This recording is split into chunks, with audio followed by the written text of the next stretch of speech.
sending data from one place to another. That's what port forwarding and triggering is all about.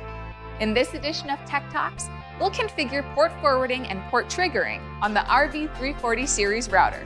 Next. Port forwarding is a technology that allows public access to services on network devices on the local area network, or LAN, by opening a specific port for a service and response to inbound traffic. The port is left open to receiving incoming traffic. This is set for a single computer on your network. You need to add the specific computer's IP address, and it cannot change. After a resource on your LAN sends out outbound traffic through a trigger port, the router listens for inbound traffic through a specified port or port range. Triggered ports are closed when there's no activity, which adds to the security. Port triggering can be used by any computer on the LAN. You don't need to add the computer's IP address to the port triggering rule. Only one computer on the LAN can use port triggering at a time. Once we log into the router, we can click on port forwarding under the firewall settings. Here, we can click on the Add button to choose the traffic we want to allow. In this example, we want to allow SMTP traffic. However, if we wanted to allow different traffic, we could choose from the list provided, or we could click Service Management and create a custom service with a desired port.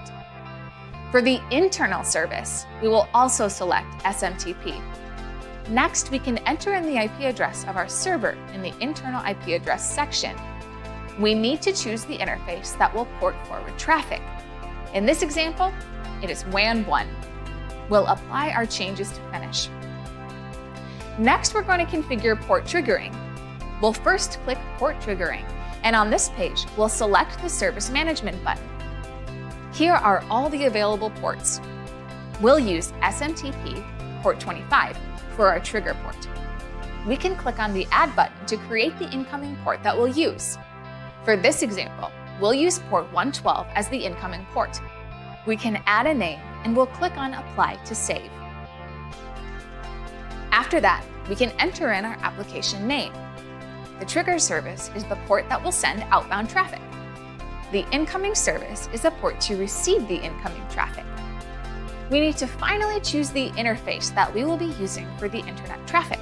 Now that we've configured port triggering, the router will listen for traffic being sent out to the trigger service or trigger port. It will automatically remember the IP address that triggered the port.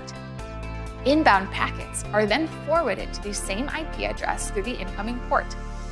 We'll click Apply. Next, we'll save our configuration.